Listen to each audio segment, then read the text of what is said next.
Hey, what's going on, everyone? It's Walt here from Down the Block Sports, and today I'm recapping the Boston Celtics at the 2021 NBA trade deadline. The deadline passed yesterday at 3 p.m. Eastern. The Celtics made 2 trades, so I'm going to break down how much better this team got after making those 2 trades. As of right now, the 26th of March, the Boston Celtics are the 8th seed. Plenty of teams are near them in regards to standings, so they got to make some moves right now if they want to move their way up the Eastern Conference and position themselves very well for the playoffs. So again, today, I'm going to tell you how much better the Boston Celtics are after the NBA trade deadline. Again, the Celtics made 2 trades. The big trade was acquiring Evan Fournier from the Orlando Magic. In return, the Magic received Jeff Teague and 2 second-round picks. Just a side note, if you're trading someone that averaged nearly 20 points per game for 2 second-round picks, yes, I understand his contract expires at the end of the season. How do you expect to ever rebuild? This is a terrible trade for the Orlando Magic. One, they added 2 second-round picks, which are extremely hit or miss.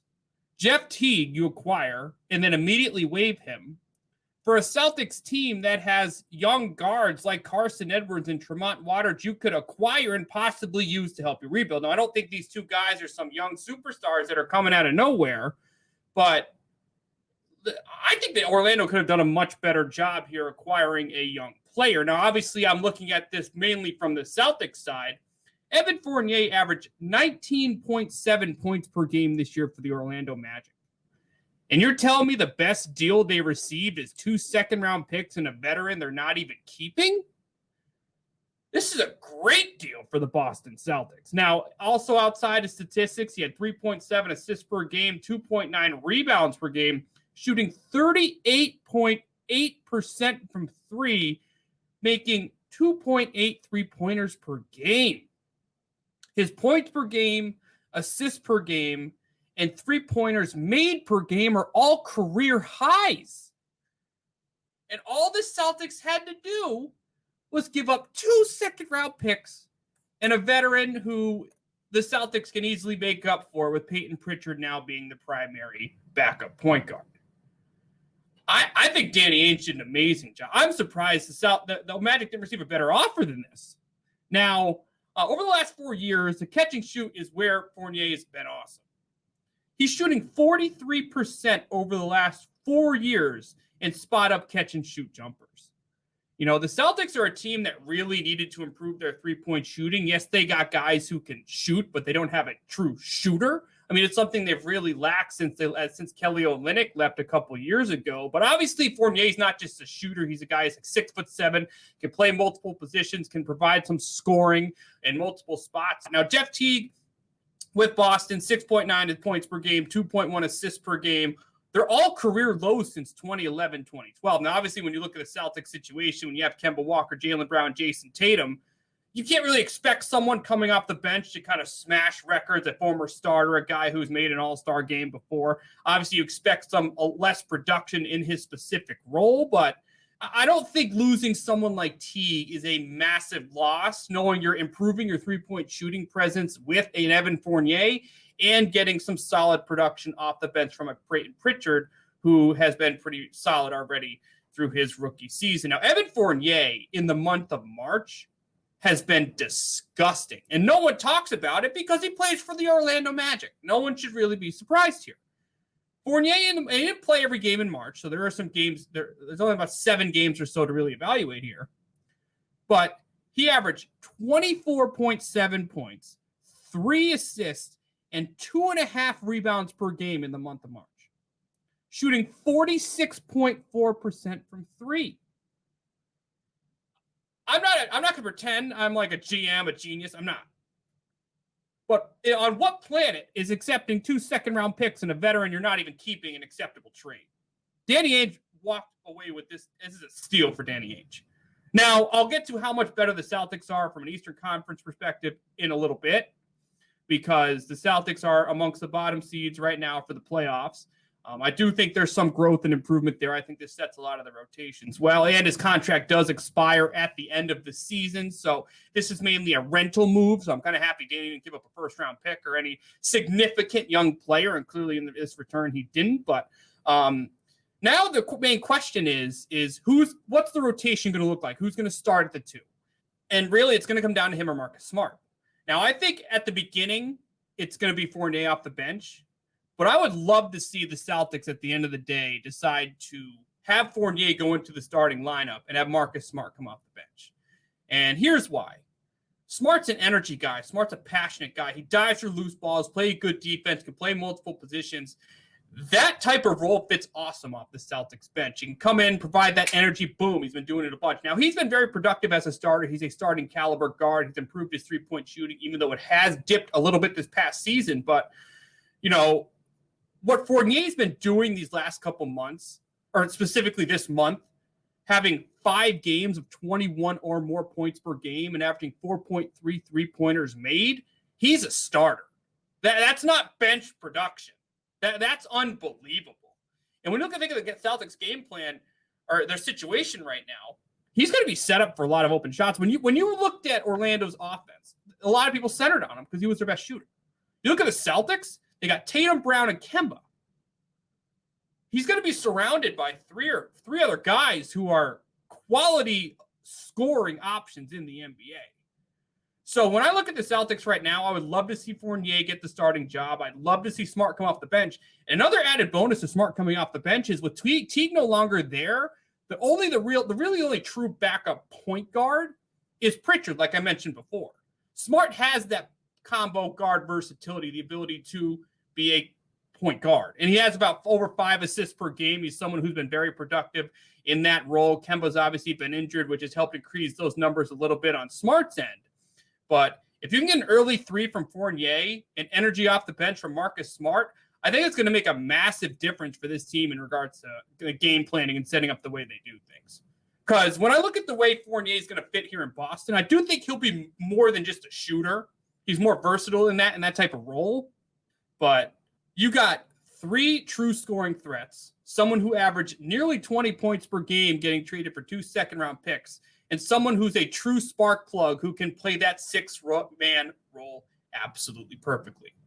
I think this is a great deal for the Boston Celtics. The Evan Fournier fits in very, very well. He improves their three-point shooting, depth on the wing, kind of helps set some of the rotations. We'll see again who starts in a little bit, but I think this is a fantastic move for Danny Ainge, and I think Evan Fournier is going to make a real difference here in the starting lineup, maybe 6-role position to start his career. Now, deal number 2 was Daniel Theis and Javonte Green to the Chicago Bulls for Mo Wagner and Luke Kornet. And now Wagner was originally a Washington Wizard. He was acquired in a separate deal with the Bulls that included Troy Brown, and now he's on his way to Boston in a separate deal. What's the theme here? 3-point shooting. Wagner's a guy who has the ability to shoot 3-pointers. He shot 31% from 3 this past year. He has the ability to play that 4 position, which the Celtics really needed to improve upon there with their bench. So now they have a little bit more options in regards to how they can use that 4 position. Normally it's someone like Grant Williams. Now they have Wagner for offensive situations, Grant for defensive situations. I think that makes a lot of sense. They really needed to improve their 4 presence. Now, I don't think Wagner blows anyone away, but I do like the fact that Danny Ainge is approaching this deadline, improving their 3-point presence. Fournier, great 3-point shooter, has that scoring ability as well. Wagner, solid 3-point shooter, can play that 4 position, which has really been only Grant Williams or so for the last couple seasons. Now, if you look at what the Celtics had to give up, Daniel Theis is a big loss. He's a very solid defensive presence. He's someone who fit the Brad Stevens system very well. But when you look at the Celtics front court right now, the 2 guys who have established their spot, it's theirs. And I think those 2 have earned it. Robert Williams has really stepped up these last 2 months and established himself as a solid rim-protecting presence for the Celtics. Tristan Thompson, he's been doing it his whole career. He's a strong rebounder, a solid presence in the paint. And at the end of the day, Theis's role kind of disappeared. And, you watch the Celtics games a lot. You kind of question, big man consistency. Why isn't Robert Williams playing anymore? I think this throws all that out the door. You now have your 2 big man, Kornet is a guy who's 7'2", so he provides some depth in case you need it. It's always good to have those solid options deeper in your bench. I don't think he's going to play very much. You want to mention Javonte Green. He's a guy that got the chance to start a couple of years, an extremely athletic spark plug player off the bench. Again, kind of lost his role. We have guys like Aaron Nesmith, who I think has the chance to play a little bit more now. Smart, obviously, potentially moving to the bench. In this situation, his role really was going to disappear with the addition of Evan Fournier. So I want to look at the Celtics right now. I think they are much improved at this deadline. They added their starting caliber player in Evan Fournier, improved their three-point shooting, improved their bench presence with Mo Wagner, even though I don't know how much he's going to play, but he has the ability to knock down a three-point shot if we need him to. They no longer have Jeff Teague, so there's a little more clarity in regard to the backup point guard role. It could be someone like Smart when Kemba comes off the bench, as well as Peyton Pritchard, who's expected to have a more increased role now with the Celtics after having a very productive rookie season. And now the center position's set with the two guys, with Robert Williams and Tristan Thompson, with Daniel Theis now on his way to Chicago. So the main question is, yes, the Celtics are better. I think we all knew that going into this podcast. But I think the real question is, how much better are they in the Eastern Conference? Now, when you look at the top of the Eastern Conference, it's pretty clear who the best teams are in the Eastern Conference. I'm not debating. I don't think the Celtics are at the level of either of these three teams right now. But it's the Milwaukee Bucks, the Philadelphia 76ers, and the Brooklyn Nets. Now, I know some of you Celtics fans watching right now are saying, but Walt, we've beaten the 76ers a million times already in the postseason. And I'd say you're not wrong. If the Celtics play, depending on obviously the health of some other star players they have with like Joel Embiid, I think he should be okay. At the end of the day, the Sixers are good. They're really good. They're versatile. They're long. They play good defense. They got some guys who can shoot threes. They have a team that makes sense. So I don't think Celtics fans, I understand they've beaten the Sixers in the past. They got to do a lot of work to make it work for the Sixers. Now, when you look at the rest of the East, Charlotte's the 4. I think Charlotte's going to get worse. LaMelo Ball's out for the season, which sucks. LaMelo's been awesome this year. He's been one of the most entertaining rookies all season long. The New York Knicks are at 5. They've been a nice story this year. RJ Barrett, Randall looks like he could be the most improved player of the year this last year. Someone who's really earning that next contract, has taken his game to the next level with the Knicks. The Atlanta Hawks, they've been very solid since they've had Nate McMillan take over as the head coach. Miami improved yesterday, adding Victor Oladipo. It's sitting at the 8th seed as the Boston Celtics at 21-23. Now, when you look at the Celtics, they got some teams right behind them. Indiana, they don't have TJ Warren for the rest of the season, but they still have, they're interesting. They're not really a team you can sleep on, but I don't think they're amazing. Chicago just added Nikola Vucevic to go with Zach LaVine, one of the better guards in the NBA this year. They're interesting, and obviously you can't count out Toronto, who has Siakam, and they decided to keep Kyle Lowry at the deadline. I thought that was a stupid decision, but we don't have to worry about that right now. But the Celtics are in a weird spot right now because there's teams ahead of them that shouldn't be, and there's teams behind them who could take their spot if they continue to play inconsistent basketball.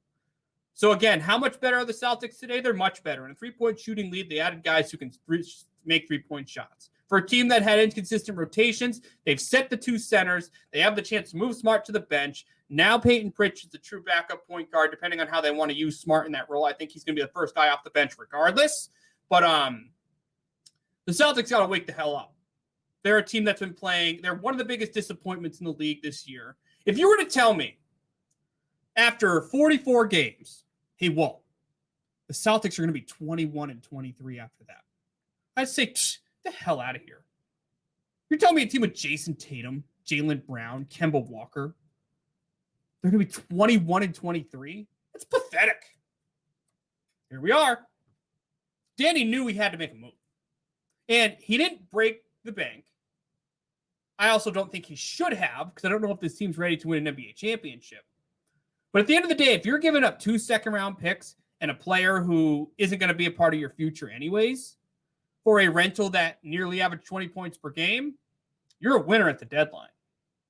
If you set your rotation and improve your three-point presence off the bench in a three-point shooting league, it's not a bad trade. Now, obviously, Daniel Theis is a big loss. I think he's going to be a great backup presence behind Nikola Vucevic. I think that's a great pickup for Chicago. I think they have two very solid big men now in their rotation. I don't know if they'll make the playoffs this year, but I think they'll be interesting for next year. I think the Vucevic addition is something for a future move than a now move. But I think the Celtics have a real chance to be the 5 seed in the East because I think they're better than Charlotte. They're better than New York. They're better than Atlanta. Miami gives them issues. And I think Miami's going to improve with the addition of someone like Victor Oladipo, even though I don't think Oladipo, takes them to the next level, if that makes sense. I thought that was a solid addition, but I'm not blown away. So can the Celtics be interesting? Sure. They need to wake up. They have their star. They have a coach who's been there, even though I think this is his worst coaching season of his career. But I got to give Danny Ainge a lot of credit. Now it's time for the Celtics to wake up and get the job done. But the Celtics are better today. The Celtics are way more interesting today.